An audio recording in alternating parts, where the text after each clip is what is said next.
Oh.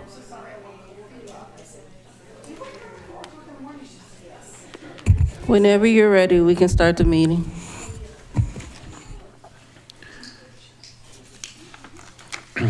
Good evening, everyone. I now call to order the Thursday, September 25th, 2025 meeting of the City of Sugar Land Planning and Zoning Commission. It's great to see everyone. We will get right down to business. Item 3, do we have anyone signed up for public comment? No one signed up. Thank you. 4A, consideration of and action on the minutes of the September 9th meeting. You've got those in your packets. Any comments? Motion to approve. I've got a motion approved by Commissioner Landine. I've got a second by Commissioner Dawood. Please vote.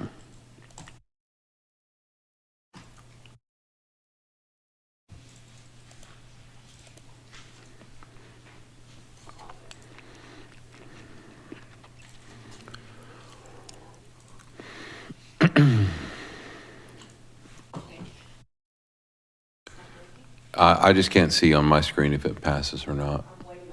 Oh, okay. Well, I don't want to call anyone out. But who? No, I'm just kidding.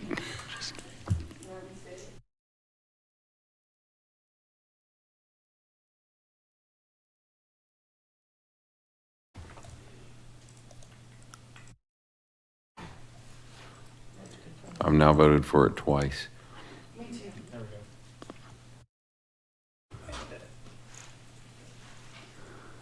we go. Yeah, it worked. And that passes 6-0. Thank you. Item 5A, consideration of and action on the approval of Rye Hill Parkway Street Dedication, Section 2, replat number 1. Jessica Eccles, Senior Planner. Good evening, Jessica. Commissioners. What do you have for us? So I have another Rye Hill plat, but this time it is the first replat for this development. Before I go into the plat overview, just wanted to give a quick recap of all the plats that you guys have reviewed and which have been recorded. So the ones in blue are the approved preliminary plats. The ones in red have been recorded. So this is Section 3, this is Rye Hill Section 2A, Rye Hill Section 2B, and then most recently we saw Rye Hill Section 1, which has been recorded. And then on tonight's agenda, we have Rye Hill Parkway Street Dedication Section 2, replat number 1. As you may remember, back in May, which was the final plat for Rye Hill Parkway Street Dedication Section 2, the replat now includes a portion of land right against the ETJ limits line. So an overview of this plat, the name of it is Rye Hill Parkway Street Dedication Section 2, replat number 1. Like I previously mentioned, the final plat was approved with conditions back at the May 22nd meeting. There were several conditions that were placed on that final plat, and then once the conditions were met, it was recorded in June. This plat consists of 13.43 acres, and it includes 0 lots, 2 reserves, and 2 blocks. You may previously remember that the original final plat didn't include any lots, reserves, or blocks. This one does include 2 reserves and blocks, but I will get into that in my next slide a little bit further. The location of this plat is at the boundary of the City of Sugar Land ETJ limits line and then the City of Rosenberg city limits line, which is denoted, my mouse will show up, this blue line right here. You'll see this is the limits line. So in this light gray is the City of Rosenberg, and then everything to the right of that in this tannish color is gonna be the city's ETJ. So the reason for this replat is to incorporate an approximately 1 acre strip of land that's located along that limits line, the ETJ and the City of Rosenberg's limits line, and to dedicate additional right-of-way and to create 2 reserves that are restricted to drainage, landscaping, and open space. As I previously mentioned, the original plat didn't include any lots, reserves, or blocks. This one does because this 1 acre strip of land was mistakenly included with the Rosenberg plat. So going back to the vicinity map, this area, my mouse, this area right here is a Rosenberg plat that was approved as part of the Rye Hill development. Since it's located within the City of Rosenberg, it has to go through their approval, even though it's in the Rye Hill development. When that was approved, it included this 1 acre strip of land that's actually located in the city of Sugar Land's ETJ, and therefore the city of Rosenberg did not have the authority to approve that plat with that land. So the replat is required to include this portion of land so that it is accurately recorded. In addition to the replat, in order to correct this platting error, the Rosenberg plat was amended to remove this 1 acre portion of land. That plat was recorded this week on 9/23. In addition to that, an access easement was recorded over the portion of right-of-way that was included in that strip of land that was recorded in the Rosenberg plat in order to maintain legal access to the development once that amending plat was recorded and removed that portion of land.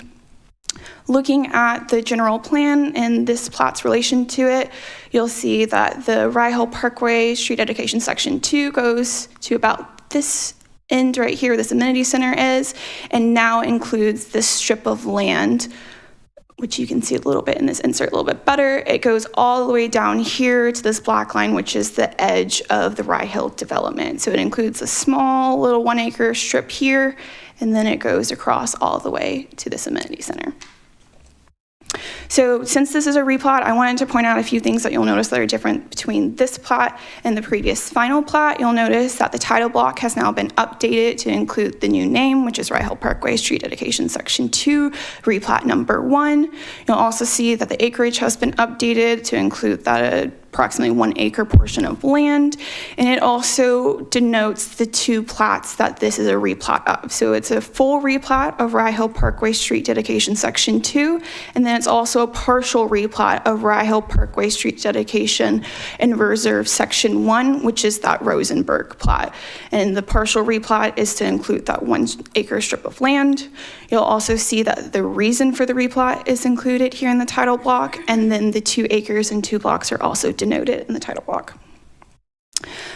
In the report, you'll also have seen that there have been multiple mentions of a drill site access easement.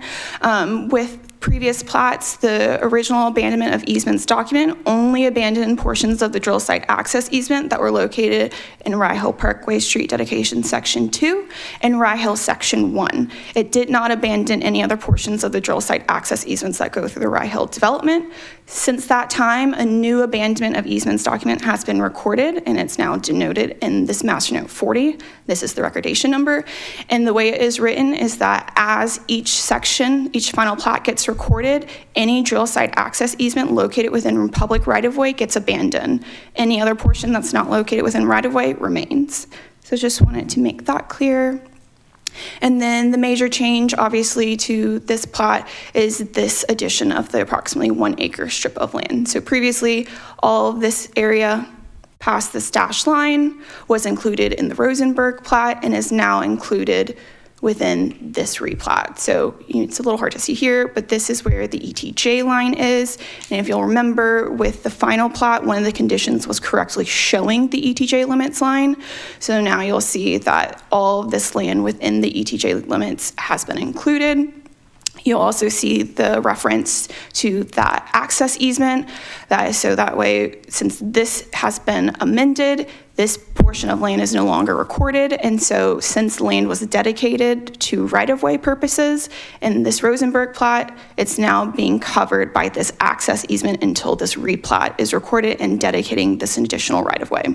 You'll also notice that there is a reserve up here and then a reserve down here. These were portions of land that were previously dedicated as reserves in the Rosenberg plat, and they're both restricted to landscaping, drainage, and open space. Pretty much everything else on these other sheets has remained the same. The only thing that you'll notice is outside the plot boundary, Rye Hill Section 2B, 2A, and 3 have since been recorded since the final plat that was approved back in May.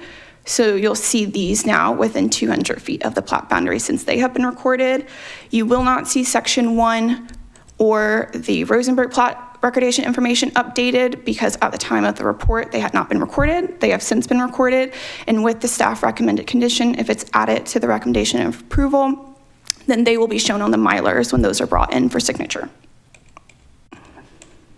So with that, just as a reminder, the Planning and Zoning Commission has 3 options when reviewing and approving preliminary and final plats. You can approve with conditions, or disapprove with an explanation. For both the approval with conditions and the disapproval with an explanation, you must cite a code reason.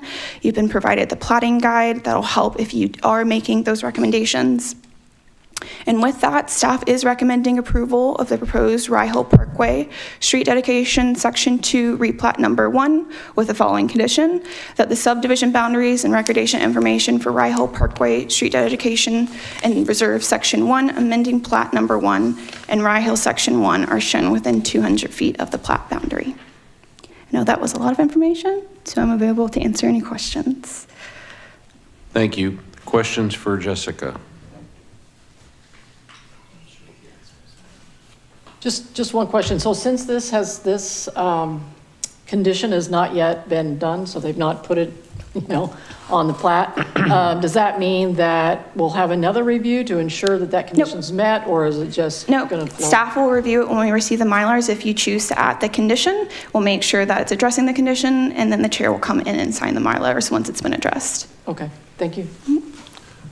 Okay, I have a couple questions. Okay. So, first of all, this is with a replat, there's no preliminary and final, this is it, right? Correct. Okay, and you've already indicated that we have to follow the regular rules in case anyone has any changes. Doesn't look like that's going to be the case. But what I want to know selfishly and royal selfishly on behalf of this commission, so did we do anything wrong the first time? Did we miss anything the first time? So when both Rosenberg and the city of Sugar Land were provided these plots, the ETJ line was shown incorrectly. That's why there was a condition added right before the final plat came back in May, and it showed it as a straight line between the 2 jurisdictions. And so neither jurisdiction caught that the ETJ line actually jumped out like this, and so it was erroneously recorded within the Rosenberg plat. So tell me if this is right. So we erroneously didn't include it, but they erroneously recorded it. It was recorded before the Okay, so Sugar everyone Land one. missed it, Yes. right?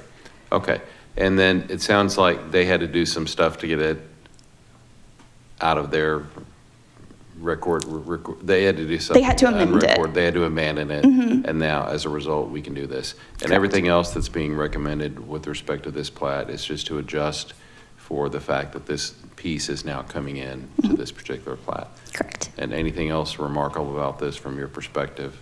Nope. All right. Then I will make a motion that we approve the Rye Hill Parkway Street Dedication Section 2 replat number 1, subject to the following condition: the subdivision boundaries and recordation information for Rye Hill Parkway Street Dedication and Reserves Section 1 amending plat number 1 and Rye Hill Section 1 are shown within 200 feet of the plat boundary. That would be pursuant to the Development Application Handbook, Section 4, Graphic Requirements for Final Plats, Section 5-4A, Section 5-4C, Section 5-11K, and Sections 5-17 of the Sugar Land Development Code. Do I hear a second? Second. Thank you. I've got a second from Commissioner Landine. Please vote.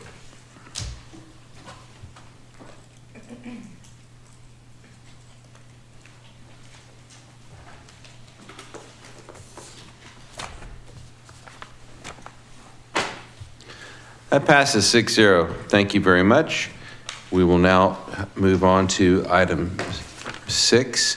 So in item 6, we're going to be discussing consideration of an action on a recommendation on proposed changes to the Lake Point Redevelopment District, Chapter 2, Part 5 of the Development Code to the City Council. We've got a presentation from Ruth. Let's hear that first, and then we'll handle the public hearing. All right, good evening, commissioners. I am back to talk to you about some changes to the Lake Point Redevelopment District. So I'm going to give you a little bit of background, remind you of what we talked about at the workshop a couple of weeks ago, go through the summary of the changes to the district, and then talk about the recommendation and next steps. So as a reminder, redevelopment was identified as City Council's top priority in the 2025 to 2027 Strategic Action Plan. One of the priorities is fostering sensitive redevelopment, and specifically preparing priority sites for redevelopment. So that includes Imperial and Fleur. In December of 2023, the Lake Point Redevelopment District was created. It was approved by City Council, and the property, the 52-acre Fleur property, was rezoned to this new district. The new district was adopted as Chapter 2 of the Development Code, Part 5, and this district sets the standards and processes for development within this area. Along the way, we have been working with, development teams and builders, and received various feedback about the district, and made some initial changes to the Lake Point district back in May of 2024 based on some initial feedback that we got from some builders and developers at that time. And then again, in May of this year, we made some additional changes to the district, the subdivision regulations and the definitions to make those all consistent. Also that month, City Council approved the Lake Point Green Redevelopment Concept Plan and the incentive agreement to go along with it. The following month in June, Levitt closed on the property, and since that time, we have been working with them to evaluate the district and refine it, and we have identified some additional changes that are going to enable the redevelopment of the site to achieve the compact, high-quality development that is envisioned. So we did bring this forward to the commission at the meeting on September 9th. During that discussion, the commission asked some clarifying questions and also requested some exhibits, kind of demonstrating the code in action. You did express some concerns with some of the proposed changes, specifically to the maximum height for middle housing on Muse and public streets, and then the Muse widths. And since that time, we have conferred with the developer and made some changes to the revisions based on your feedback at the last meeting. So now I'm going to walk you through the summary of the changes, and you'll see in red those areas that have changed since the last meeting. So if it's in black, this is the same thing that you saw last time.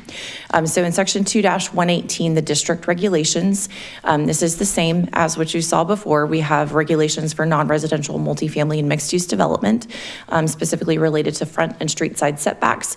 We've clarified some language as it relates to the maximum building setback when there is an easement present. Also, for the regulations for middle housing development, again, with front and street side setbacks, this time decreasing the minimum building setback from 5 feet to 0 feet, and then clarifying some language where there is a maximum building setback and an easement is present, decreasing the required building frontage from 75% to 60%. Another change that did not get modified since the last one was the interior side setback for urban homes. We've added an option for variable setbacks where they are able to do 3 feet on both sides up at the front of the lot, and then change it to 0 and 6 feet at the back of the lot for the rear 40 feet. And then this is where we get into some of the changes. So the maximum building height for middle housing, we have distinguished between those lots that front on public streets and lots that front on Muse. And those that are fronting on public streets, we are now proposing that we increase it from a maximum height of 50 feet to 55 feet. At the last meeting, we talked about increasing it to 60 feet. While maintaining the 4-story maximum. And then for those that are fronting on Muse, reducing the height maximum from 50 feet to 45 feet and decreasing it from 4 stories to 3 stories. So both of those, again, were in response to the feedback we received during the workshop. We're still allowing for wider corner lots, increasing that maximum width from 40 feet to 50 feet for urban homes, and then removing the minimum density requirement. For the building orientation and entrances in section 2-122 related to building design for middle housing, we are modifying the minimum Muse width. It is being decreased now. Instead of from 30 feet to 14 feet, we have gone to a 20-foot distance. And then we haven't made any changes to the building transparency. So those facades that face Muse and civic spaces will need to meet the requirements of public street spacing requirements, which is 15% transparency, and then still adding a transparency requirement for those facades that face alleys, that they be required to have a minimum of 2 windows. So the commission had asked for a layout so that you could kind of see how this is going to work on the actual property. And so as a reminder, this is just a conceptual site layout. This is not here for your approval tonight. It's just for your understanding of how the code is going to get applied to the property and how they're going to actually lay out the site. And so this is the entire 52-acre site. I'm trying to find, there it is. Okay. Phase 1 is this little section right here. This is the existing parking garage right here, and the existing buildings are kind of in this area. So just to kind of orient you, so you have Creek Bend up here. So what we'll have is homes that front on Creek Bend. So the yellow is homes. They're not identified as lots here. It's just sort of blocks. And then you can see here the gray is actually what would be an alley. So that's how the lots will be served by vehicular access will be through those alleys. And then you have the Muse, the green space. And so you'll have this row of homes which will face the green space, and then they will have their vehicular access from the alley behind it. And then that is the same orientation for this next kind of piece here, where you have another Muse and you have the rear alley. And then you come down here to this sort of interior street, and these homes would then be facing this street, and they would be served by that rear alley. So then if we get into that phase 1 a little bit more specifically, you can see how the lots are actually laid out. So they've got 100 lots here with this particular layout, and you can see they're showing the 20-foot Muse for those spaces. I know that there was a question that was asked last time, what would the difference be if they needed to do the 30 feet as it is in the code today for the Muse instead of the 20 feet that's being proposed? Essentially, they would either lose a whole row or two of homes. So you're talking about, what's that, like 20 homes per row? So 20 to 40 homes, depending on exactly how they're situated. Either these would have to be front loaded, or they would have to lose 2 whole rows. And then these would be very deep lots, which really wouldn't work for this kind of product. Or all of these lots would have to be very short in depth. And so where they're proposing here is lots that have some varying depth. You can kind of see how they change, which just allows for some variation in the product types that they're going to be offering in this area. So that kind of gives you an idea of what it would look like on the ground or laid out in a kind of a site layout. And then here is a rendering of what that would look like with the Muse. So they're showing the 20-foot Muse here. And they're actually showing the buildings to be just a little bit off of that 20 feet, which I think they're expecting to have some variation in where those buildings will be located. So some could be on that 0, and some could be pushed back a little bit further. And then some of the images here that you have the images in your packet, but we didn't have the actual distances shown. So we've added that, had them add that to these images for the presentation here. So you can see here, this is 20 feet, which is what they have asked for the Muse to be. So you can kind of see where you would have that sidewalk or walkway kind of through the middle, and then the homes up to about 20 feet. In this case, these are 4-story homes. So the Muse actually would only be 3 stories, so they'd be shorter, the buildings in our development here. So these are just some more examples. These are 3 and 3.5 stories, 18 to 20-foot Muse. So they're 20 foot at the bottom, and some they go down to 18 where they've got overhangs up closer to the top. And then same thing for this area here. Okay, that is all of the images that I have to share with you. So we are doing a public hearing this evening. All the requirements for the public hearing have been met, including putting the notice in the paper and then on the city website. We haven't received any inquiries or any opposition to the proposed changes as of the presentation. And so with that, staff does support a recommendation of approval to the mayor and city council for the changes to the Lake Point redevelopment district, which is Chapter 2, Part 5 of the Development Code. And we are anticipating bringing this forward for a public hearing and first reading of the ordinance at the October 21st city council meeting. And I'll be happy to answer any questions after the public hearing. Thank you. All right, at this time, I'm going to open the public hearing on item 6A. We will receive and hear all persons desiring to be heard on the proposed changes to the Lake Point Redevelopment District, Chapter 2, Part 5 of the Development Code. Would anyone like to be heard on this item? Going once, twice. I will close the public hearing and we will move on to consideration of an action. Does anyone have any questions for Ruth? Then I will make a motion recommending approval of the proposed.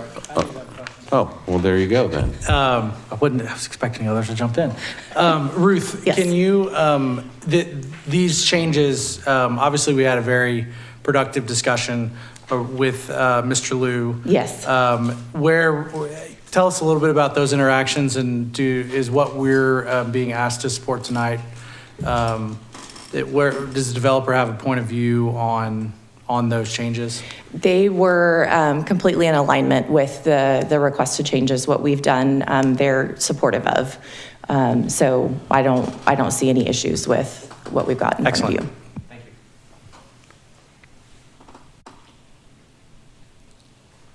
At this time, I will make a motion that we recommend approval of the proposed changes to the Lake Point Redevelopment District, Chapter 2, Part 5 of the Development Code to City Council. Is there a second? I'll second. Thank you, Vice Chairman Landine. Let's vote.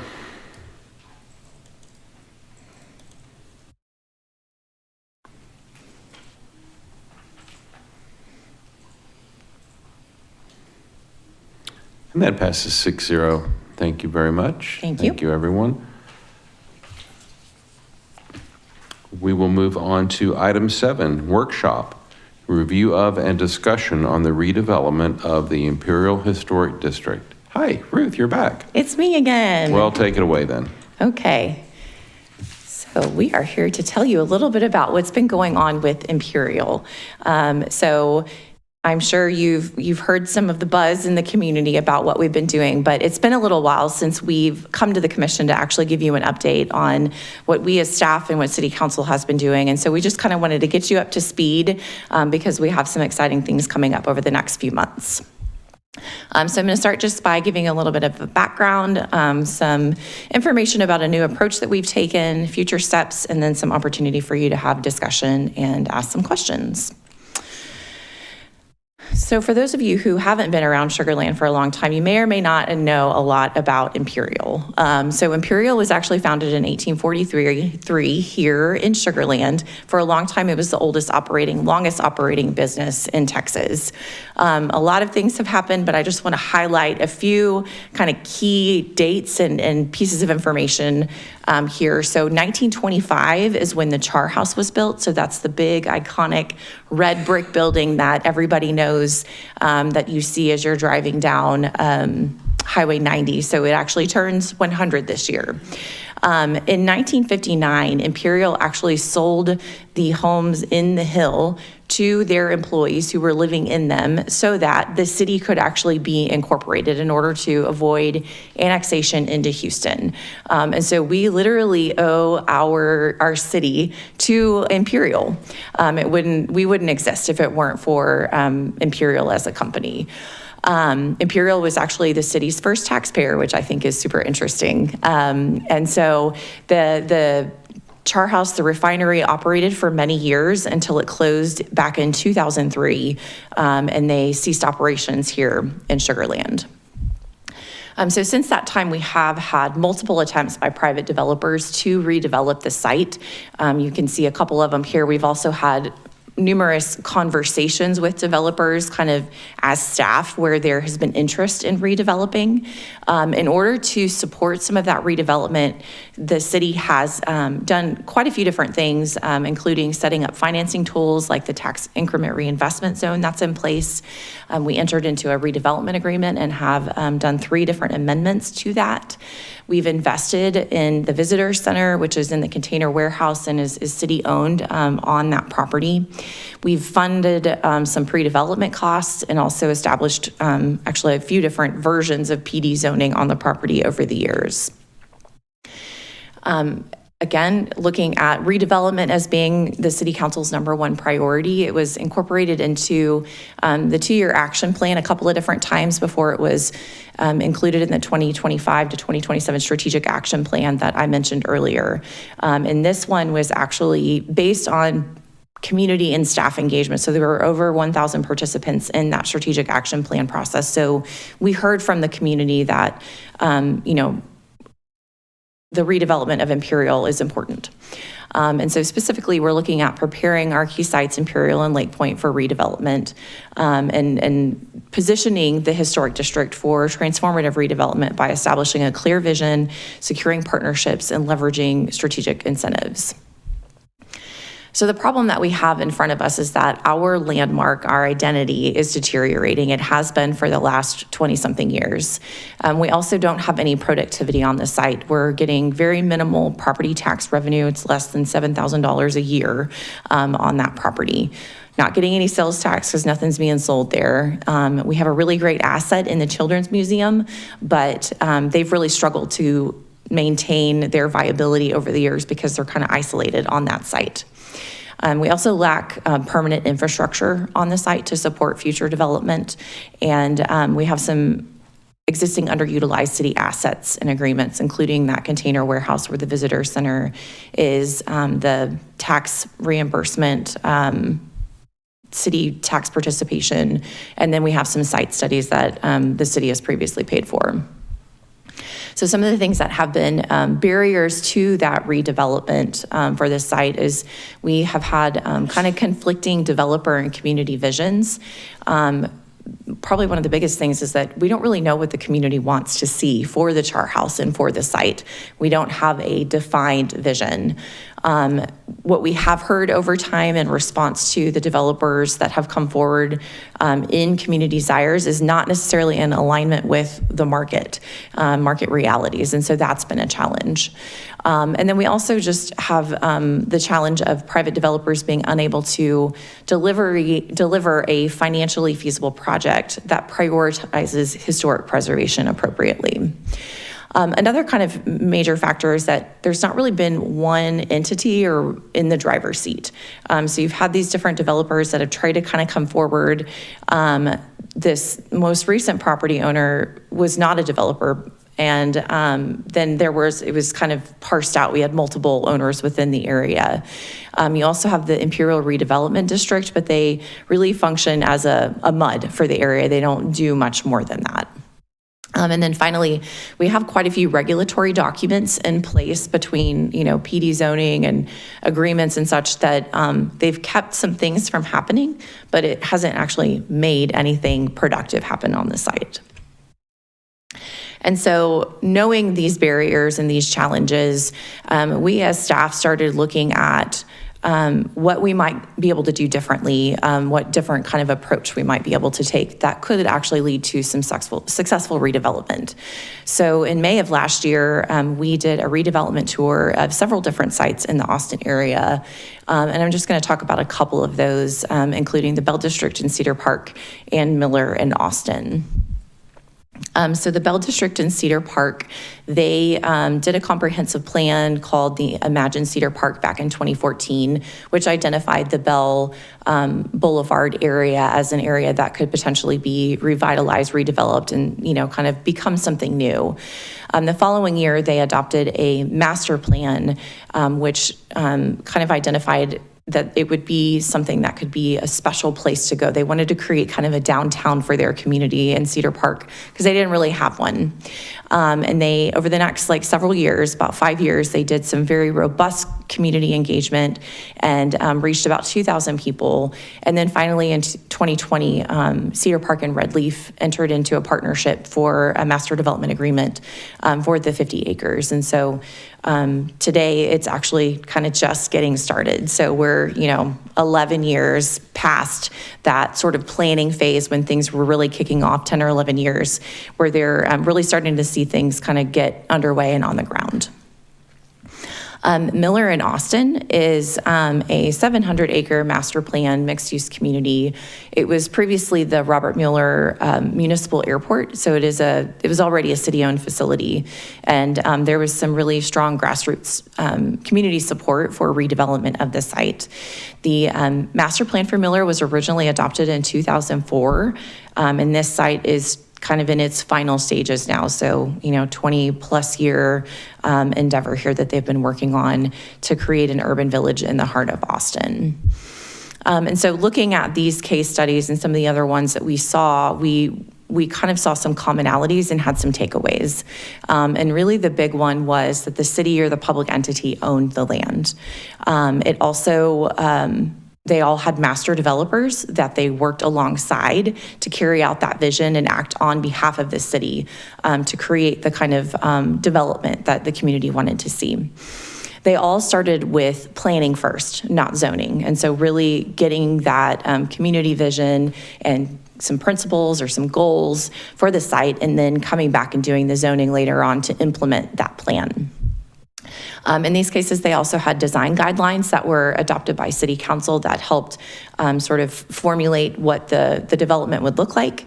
They were built on a grid so that they could change over time. So in the case of Mueller, their first development on the ground was actually big box stores, but they designed them in such a way that they could actually be broken up into smaller blocks in the future. So just really trying to think through the long term of that development. The long-term commitment to a vision. So these take a long time to come to fruition. And so really, needing the leadership of the community to commit to that vision, but also having a vision that is also able to be flexible to the market. And then finally, having some interim activations to keep the momentum going. And so as a result of that, we did recommend that the city acquire the land. Newsflash, we did. You probably heard that back in June, the city did acquire the property. It's about 40 acres that the city acquired. And so kind of our next steps are, building a team of experts, stabilizing the char house, and developing some goals and an implementation plan that's market supported, and then doing some of that interim activation. And then finally, we'll be selecting a master developer to work with to be able to deliver on that community vision. We think it's important to mention that the community sentiment that we have heard online and in different places has been vast majority positive. People are very excited about this effort, and just very, very little negative response to the city purchasing the property and kind of starting to move this effort forward. So in terms of our kind of next steps on the property, we have already begun and continue to do some work on the site to secure it. We have had problems with vandalism and things like that on the site, and so we're trying to secure it to minimize that, and then doing some maintenance of the property. We're expecting later this year to begin some preservation of the char house, and then I'm going to do some community engagement, which I'm going to talk about in just a second here. And then also some capital and infrastructure improvements and some interim site activations, hopefully all kind of in the fall to end of the year. And then finally, in 2026, we'll begin that selection process for our master developer that we'll be working side by side with to execute on the vision. And the vision is what we're going to be coming up with through our community engagement process. We know that we need to go through this process because the number one question we have heard from developers, we've been engaging with a lot of developers who have the wherewithal to be able to do a project like this. And what they always ask is, what is it that the city wants to see on the site? And we as a city really haven't done community engagement to ask, what is it that the community wants? It's always been sort of in response to what developers are bringing forward. And so we know that we need to be clear on what we are asking from our master development partner in the coming years. And so that's what we want to get out of this upcoming community engagement. And so we are looking to define kind of a high-level vision and some guiding principles for the historic district. That'll come through some site analysis and a lot of public engagement. And then we want to be able to set some clear expectations for the vision and what the master developer will ultimately deliver on. They'll come up with a plan to implement that vision. We want to include some must-haves versus nice-to-haves. So what are those things that as a community we definitely want to see done here on this site? And what are some things that would be great, but if it doesn't work out, that's okay. And one thing that we want to be really clear about as we're going into this community engagement is that what we're getting out of it is a vision, it's guiding principles, it's going to be a final report, but it's not going to be a site plan. So the intent of this conversation, of this process, is not to identify what land uses are going to go in there or where they're going to be or even necessarily how the traffic is going to flow. It's really, what are the important things here? Like preserving the char house. What is it that the community wants to see? Do we want to spend a lot of money to be able to do the platinum version and, have floors and go from floor to ceiling and use the whole building? Or is it more about just making sure that it's stable so that you can have it as a backdrop in a picture? And so, there's different variations that we could do. And those are the kind of conversations that we want to have with the community. So we do have some extensive outreach planned that we will be anticipate initiating in the near future. And we've actually started some conversations with the neighborhoods, the leaders of the neighborhoods that are most going to be impacted by the Imperial redevelopment, so that we can start building those relationships and make sure that we can get their help with getting their community to the community engagement events whenever they do they do happen, because we want to hear from them. So with that kind of closing, you can see the Imperial crown is actually part of our city emblem. It's part of our city logo. And, so it's really important that we preserve that heritage and do what we can to remind people that this is where we came from, that this is what makes us unique and different from other kind of master plan communities. This is what sets us apart as the city of Sugar Land. And that's really why we are embarking on this effort as a city. And so with that, I'm happy to answer any questions. And I also have Devin here with me who may jump in as well if there's something that I'm not able to answer. Thank you. What are you looking? That's a great More question. from us right now. I just had that in my, right before you asked that question. There's nothing that we need from you tonight. There's no direction that we need from you. It was really just an opportunity for us to provide you an update on what we've been doing and what you can expect to see coming in the next few months. Can we ask any questions? Absolutely. So remember when that study was done, it was talking about how they were going to put mothballs in the building to preserve. Has that already been done?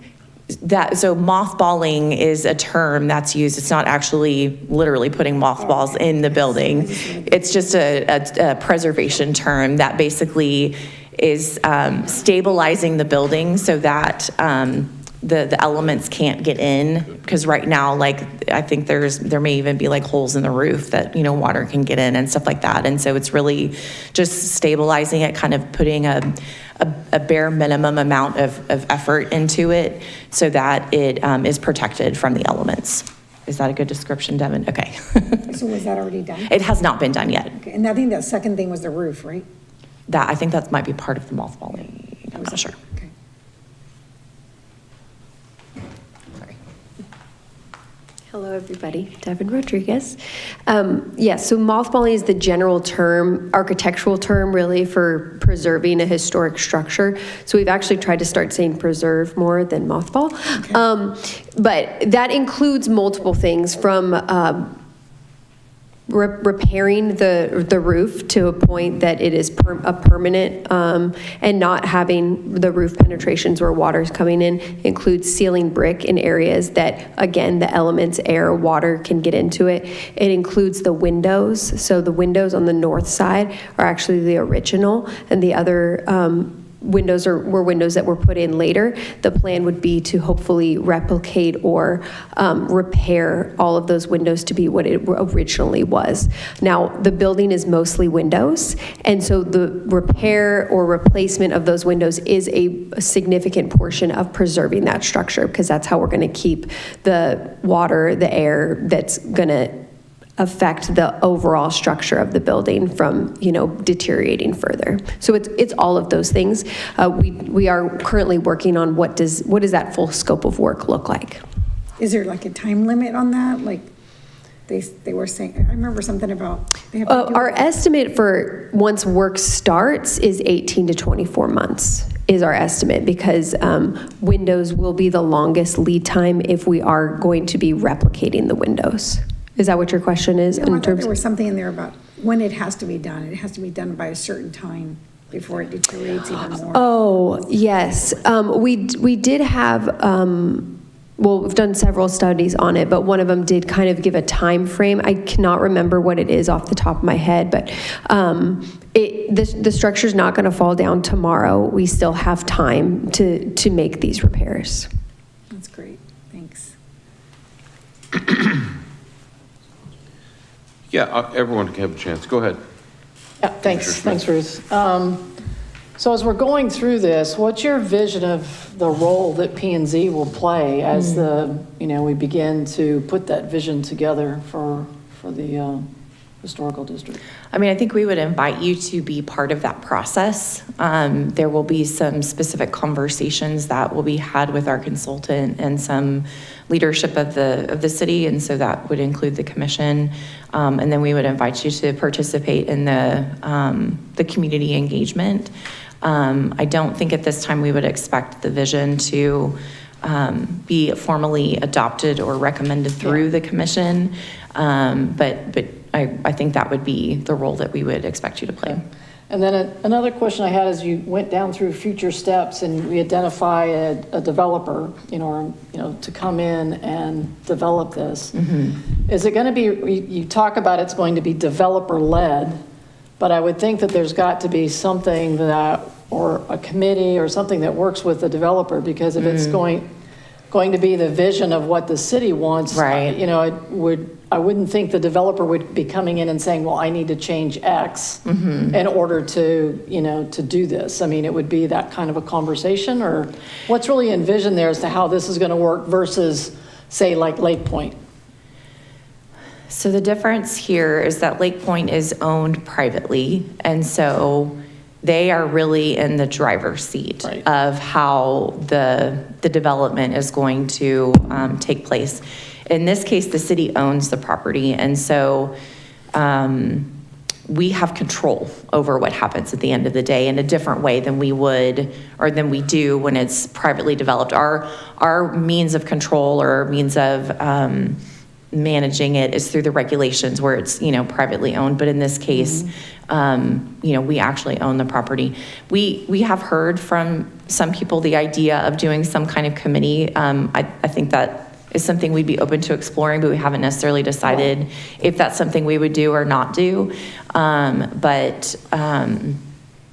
guess my real concern is when you talk about it being developer-led, and I would think that this wouldn't necessarily be developer-led. I mean, obviously, they're going to be given a vision, to develop whatever it is, but I wouldn't think, once we hand that vision off, that then it's up to the developer to make all the decisions. I think the way that, and some of these details are going to be worked out as we work through the master development agreement, because there's a lot of different ways that these agreements can be structured in terms of when or if they take the property, they actually take ownership of the property, or is it something the city holds on to and there's a lease, or there's a lot of different complexities that go along with it that we'll have to figure out in that agreement.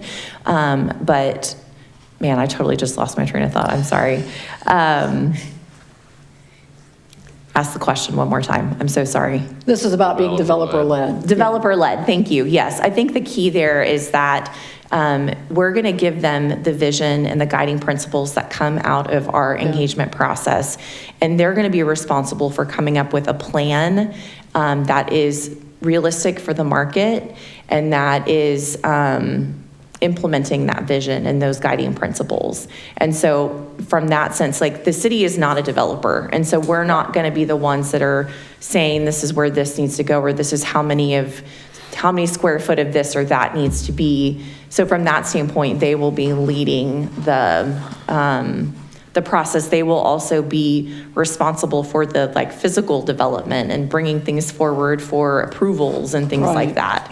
And so I think that's the kind of the leadership element that. Yeah, so when you talk, so since the city owns this, so when you talk about that return on that investment, are we going to be more for activating the site or more for getting the amount of money we can get out of the site? I mean, I think that's going to be the question, right? And I think that's a huge part of the conversation we want. That's the kind of answer we want out of that community engagement is what is most important to the community. Is it that we have a higher return on investment economically, or is it, you know, if you want these kinds of uses, then this is Right. kind of the trade-off. You Because know, I know like if that you was the want- biggest pushback, right, with Right. our latest, you know, developer that, you know, he said he needed X and, you know, basically the city said, hey, I don't want that, right? So that's sort of where I just wanted to understand is how we're going to operate going forward. So, Yeah. thanks. Sure. Oh, yeah, please.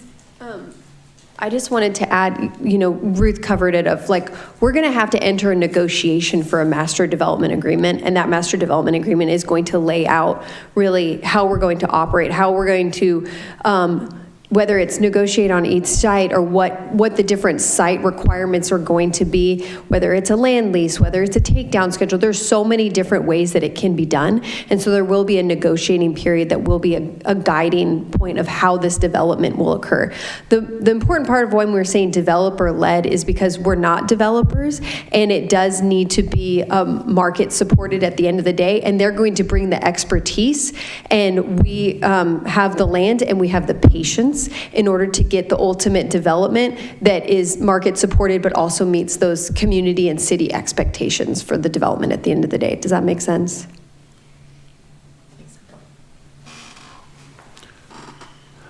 Other feedback?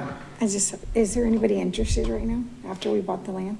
We have spoken to a number of developers that are, that have expressed interest. So, It's awesome. yeah. Ruth, I have a few questions. Okay.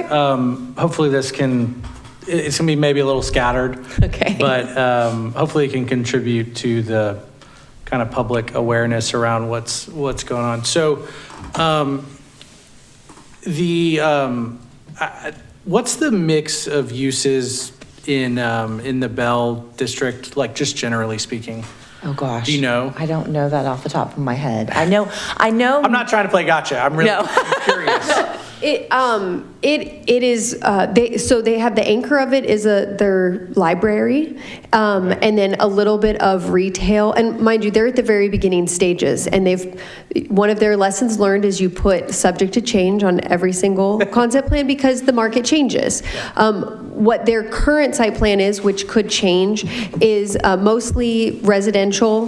There is an office portion. They have their library, and then some smaller retail area. Interesting. And then I'm curious if there's any line to be drawn of what's at Bell versus the adjacency of like a Mayfield Park in this case. What do you mean? Right. Like, is it in the middle? Is it in a neighborhood? Is it in a, like, you know what I mean? In Cedar Park? Yeah, I don't recall the proximity to other residential. I know it was part of just a big like commercial corridor, but I don't remember like Gotcha. what its edges are adjacent to. Sure. Okay. But There's a little bit of residential there on the most of it. There's actually a creek, Yeah, And then there's some residential that actually, kind of the creek trail area that they have built connects into it. And then there is still some small commercial areas that they did not acquire. And then it is along that major road corridor there with a rail that is not far by. Okay. Is that park part of the city park there in the corner? Is it? Are you talking about for the Bell, or are you talking about for the city, for Sugarland? For the city for this project. Is it connected to the park? Yeah, the land that we purchase Mayfield. goes right up to Mayfield Park. So could you encompass that park into the redevelopment? Correct. It's that directly adjacent. Is this part of the plan to maybe do that? I think it's part of the plan to definitely look at how does the Mayfield Park and Mayfield neighborhood integrate overall into this development. Okay. So that actually raises the next question. So the city took control of the 40 acres or whatever the actual number was. Does that include the parcel to the east of Main Street? Yes. Where the water tower is? Yes. And what about the site that at one point in time, maybe it's under different ownership, was owned by Suba? They still own that property. They still own that property? Yes. Okay. So I think the goal would be to incorporate their property into the overall development, so that it is one cohesive development. And I think that's obviously conversations that we need to have with them about what that looks like, how that would work, but that is the goal. Yeah, and it seems to be an important, how many, isn't that 9 acres if I remember? I think it was only like 4. 4. Suba's property. Devin's telling us 4. Yeah. So back to your first question about what the kind of uses at the Bell District are. I will say that we have found in our research looking at a lot of mixed use areas, and like if you look at the Pearl in San Antonio, the majority of those areas are residential. It's mostly residential, and in some cases you don't even really feel it. You don't necessarily it's not like, oh my gosh, there's so many apartments here or whatever. It's just part of the development, but that is what provides that the foot traffic and what is needed for those developments to be successful. And so I definitely think we expect to see some residential within this site. How many? What does it look like? What kind? We don't know yet, but I think it's very reasonable to expect that there will be residential within this development. It occurs to me one of the challenges is just the relatively small size of the site. So when you start talking about mixed uses, you can only fit so many uses into the site. So it's about 40 acres. Here, Town Square is 32. So just for frame of reference, That's good to know. it kind of tells you how much space you've got. So I had some more technical questions. Okay. In our packet, there was references to it was in the section labeled April about Sugarland Development Corporation, Sugarland 4B. Can you just, for everybody's sake, can you explain what those are, what they do, the role they play? Sure, I'll do my best, and Devin can jump in if I misspeak. Again, I'm not playing gotcha. It's a great question, and I think I can handle it. So the Sugarland Development Corporation and the Sugarland 4B Corporation are our 2 economic development corporations. They each collect 1/4 cent of the sales tax that is collected by the city, and they go to economic development endeavors. There are some very specific parameters around how that money can be spent. 4A can be spent on infrastructure. It can be spent on bringing in primary jobs into the city. And SLDC is 4A. Yes, SLDC. And the board of directors for the Sugarland Development Corporation is the city council. And then the 4B Corporation is, they can actually do all the things that the 4A can do, but there are also some quality of life type projects they can do. So that's how we have funded Constellation Field, and I believe also Smart Financial was funded. No, not Smart Financial. I'm incorrect about that. But we've definitely funded parks projects and other quality of life type projects out of 4B. And that board of directors is made up of 3 city council members and 4 community members. And so those sales tax dollars are not coming out of the general fund. It's not property taxes. It's when people shop in Sugar Land, which is both residents and non-residents, the sales tax that you pay on top of what your purchase price is, part of that goes to those corporations. Does that answer your question? Yeah, absolutely. Did I do okay? Excellent.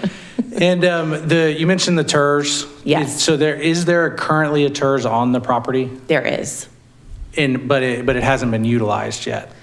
It's been, it's not just the historic district side, it actually includes, it goes all the way up over to Highway 6 and like where really? Constellation is and stuff. And Oh, so, it's like the original, like Imperial TERS, maybe? yes, please.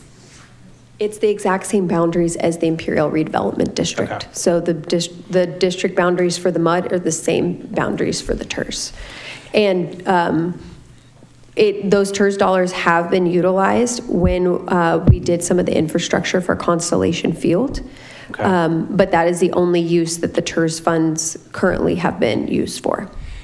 And it's basically the city, whatever's captured within that TERS just is captive to that geographic area, right? Yes, so it's, the way that tax increment reinvestment zones works is when they're created, that's the base year. And then it's the growth in that property tax increment that happens over time. It does not mean that it's like 100%. You have whoever your participating entities are, and they might participate 100%, they might participate at 50%, somewhere in between. For TERS 3, hopefully I'm not confusing you with other TERSs, I believe it's 50% from the city and 50% from the county.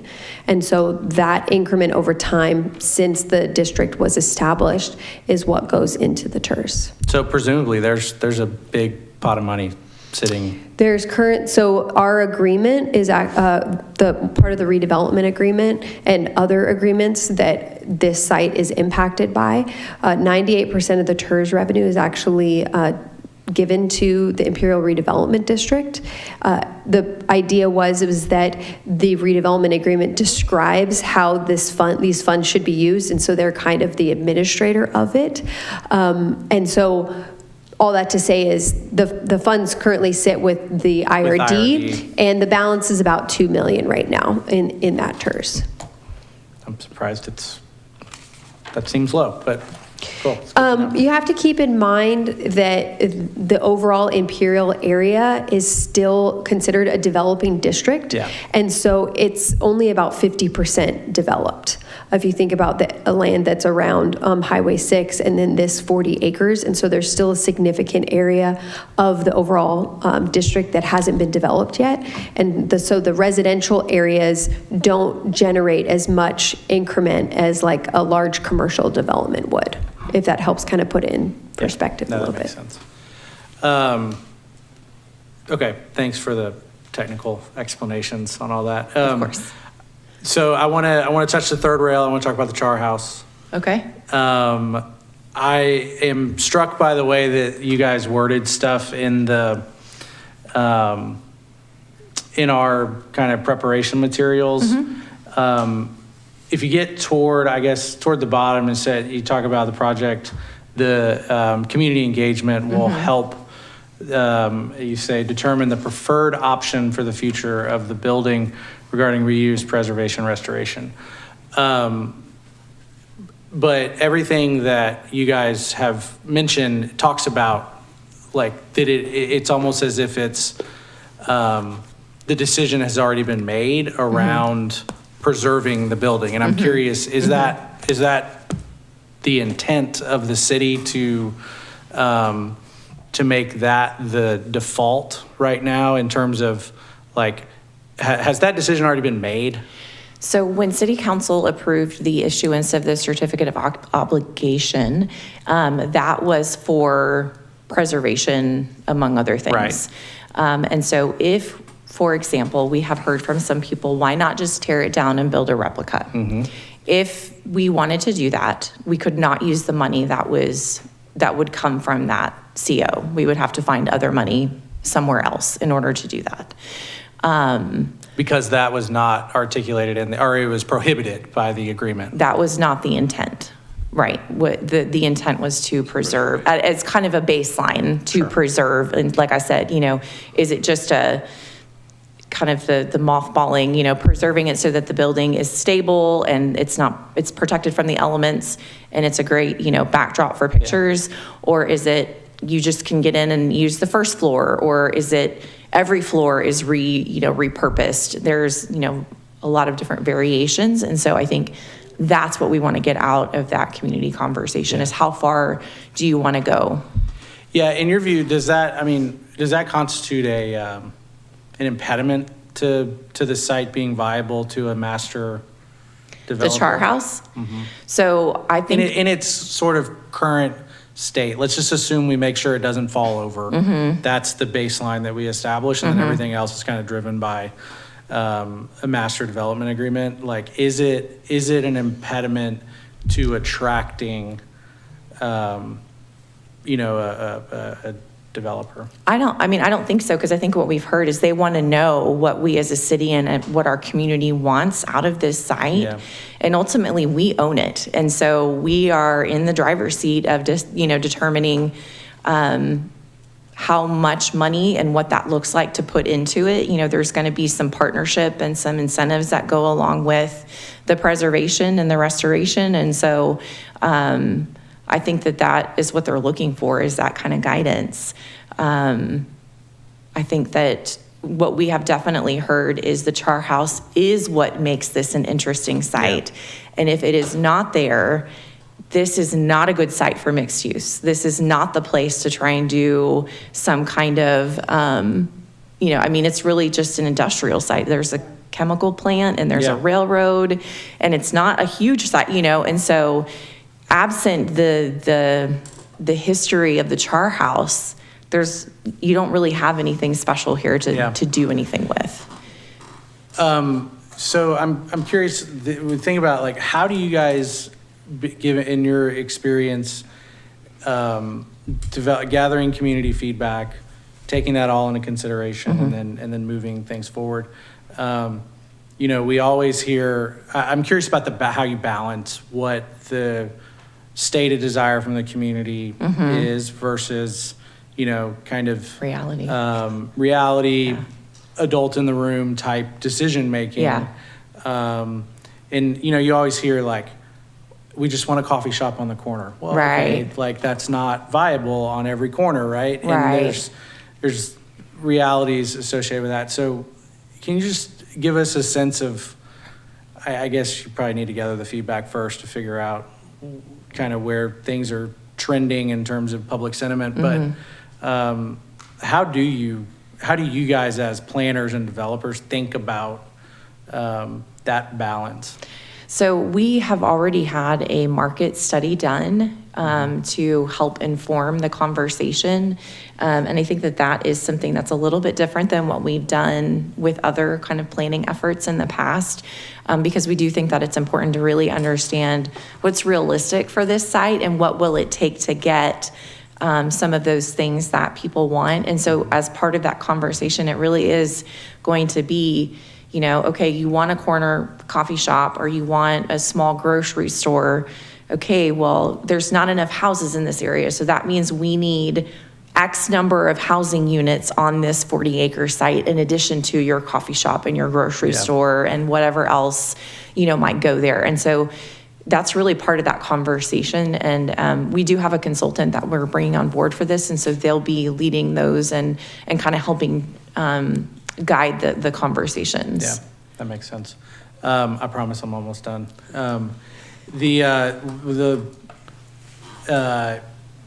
Two more questions. One is on the community engagement. What's the timeline on that? In the next couple of months, we will know more. It will last then 6 beyond that, and so we're looking at like a full year. Like, what's actually, this part of it's going to be pretty short. It's going to be fairly condensed. We'll be done by the end of the year, and then we want to be able to hand that vision off to. We're going to be starting that master development acquisition process, and so, or developer process. And so we want to be able to hand that off to them early next year. So we could look at, some of these conversations could be maturing by, next time, like, May, kind of into spring type. I think we hope to be in conversations with some developers by with that point in some vision time. put forward. Yeah. That's good to know. And last question, what can you share with us about anything that, in terms of the council's vision that they've articulated? This has obviously been a huge driver of council discussions for, multiple years now. Mm-hmm. Obviously, we have new faces on council, but anything you can Right. share with us about kind of the overall contours of those discussions? What do they want to see? What do they, I don't know if there's anything. I'm going to let Devin handle that one. The conversations are still happening. They are a new council, and so they're going to be having some meetings and retreats and those types of things to start to have more of those discussions. Throughout I would say my personal impression is just like throughout the election and time, like a lot of people have just commented that redevelopment is important, Imperial is important. And so I think it's more about what are the details of that. It's not that it's not the priority and it's not the direction that we need to be going. And so they're going to be having more discussions in terms of like what they as this new council detail-wise really want. And so we'll be able to bring that forward to you guys as those things continue to solidify. Can you comment generally, is it housing first? Is it retail? Is it park space? Is it just generally what the? We have not gotten into that level of detail in terms of land uses or anything like that. All right, I'm done. Thanks. Can I ask one more question? There was I don't know if you can answer this question or if you know anything about it. There was also discussion about making this historical preservation. They were going to apply for that. Do you know anything about that? It's already been designated as a historic, It has. national And historic do we site. get funding with that? So it is designated at the state and the federal level. There are two different funding source kind of paths that you can take depending on the ownership. So being city-owned, there are historic preservation grants that we could apply for. Also, if we did a land lease for a certain number of years, then whoever we did that land lease from or with, they could be eligible for historic tax credits, or if it was owned by a private entity, historic tax credits would also come into play. So it really matters on what the ownership is and the structure and whether grants or historic tax credits would be applied. But a lot of the initial work, when we did our due diligence with Puma, we went pretty far in that process to really understand our eligibility and how much money we're talking about would be historic tax credits. And when we worked with them, it was in the range of $12 to $14 million. So it is significant in terms of a funding source for that type of adaptive reuse or preservation of that building. And just while you're there, so maybe you won't have to come back again, is that designation just on the Char House? No, it is on the entire district. And so if you do something to the Char House or you do something to the 3 Bay that is not in line with that historic designation, you affect the historic designation for the entire district. So it is Okay. all the buildings together. And is there some requirement for properties that have those historic designations, whether it's the state or the federal, where they have to be preserved in a certain way to retain the original character of the property? There are rules about how you can go about the preservation, yes. So that's something that folks are going to have to think about too, right? Yes. If they want to go in that direction and Yes. tap those funds, or if Yes. they don't want to go in that direction and Right, write that off essentially. correct. Okay. Correct. Thank you. Just a couple other questions. Ruth, you can probably handle these. Okay. Oh, and just a couple comments. First of all, thank you very much for making a presentation to P&Z about this. I don't even know that we've ever really heard anything on Imperial in a long, long time, other than what we read in the paper. And so thank you for that. Mm-hmm. Secondly, on a personal level, I'm very glad to see the commitment to extensive community engagement. When I look back over the history of things, it's shocking to me that effort hasn't been undertaken before. Right. In connection with the land use plan, let's say, or with some of the other projects that have been proposed for this property. So I think it's long No, overdue. the land use plan had community engagement. Well, but apparently, if I was paying attention to the presentation, what I heard is we still don't know what people want for the property. Not So specifically, I yeah. think that engagement is, and I'm not saying there's never been a community engagement, but I think that's helpful. Sure. So I mean it historically in a bad way, but presently in a really good way. I think it's overdue, and I think it'll be very, very welcome. Great. This is probably a really dumb question, but from a zoning perspective. So if I look at that 40-acre tract, is it currently just a couple different PDs? Yes, there is PD zoning, but I believe it's actually expired at this point. And so we will have to revisit that. And again, as part of the work we'll be doing with our master development agreement, I think the zoning is probably going to be part of that conversation. We haven't gotten that far to figure out exactly what that's going to look like. There's a lot of different ways we could handle that. Well, is it going to get, is there a zoning, I should know the answer to this one, but isn't there a category for government owned where you don't apply zoning to it so much? We don't have one that's like civic or anything like that, but I think the idea would be not, even if we retain ownership of some of the properties, I doubt we would retain ownership of all of it. And so there's going to need to be some kind of guidelines, regulations for how the property, is used in the future. Okay. And so I would anticipate there would be some kind of zoning on the property, whether it's a PD or a standard mixed-use district, or, again, all things we've got to figure out in the coming months and years. Okay, and refresh my recollection on this if you don't mind, but is it correct that there is, at least on paper, not approved, but on paper, there's an Imperial redevelopment district zoning? No. Not a zoning district. So the Imperial redevelopment district that was mentioned earlier is it's like the super mud. It's basically a municipal Right. utility Remember district. when we did the task force for The mixed-use the code? zoning for mixed Uh-huh. use?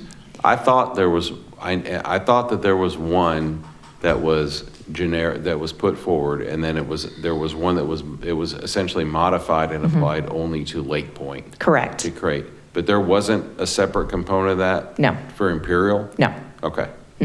All right. No, you may be just remembering the PD that we were kind of working with Puma, I think, around the same time, so it may just be kind of getting overlapped in your head. I remember the task force, and I remember talking about coming up with the mixed use Right. zoning designation. Right. Kind of writ large, if you will. Yep. And I thought there had been discussions about, I know there were discussions of applying it to Lake Point, but I couldn't remember if Imperial was part of that also or Yeah, not. Imperial was not part of that. Okay. All right, anything else? Thank you very much, Ruth and Devin. Okay. Appreciate your time and your You're welcome. information. Item 8A, Planning and Zoning Commission Liaison Report for the September 16th meeting. Commissioner Vice Chairman Landine. Nothing to report. Thank you. Item 8B, City Staff Report. Good evening, Commissioners. I would like to tell you that your next upcoming meeting is going to be October 14th. At that meeting, you will have a public hearing with the consideration and action for the discussion on the B1 height that we talked about, that we had a workshop with you at our previous meeting. We will be sending out some information via email about our conference that's coming up, the Texas APA conference, and those logistics on travel, et cetera. So look for that in your inbox. And then also for those of you who were able to attend our listening sessions with us on Monday, thank you for coming, and we appreciate your input that we had. Thank you so much. Thank you. Anything else?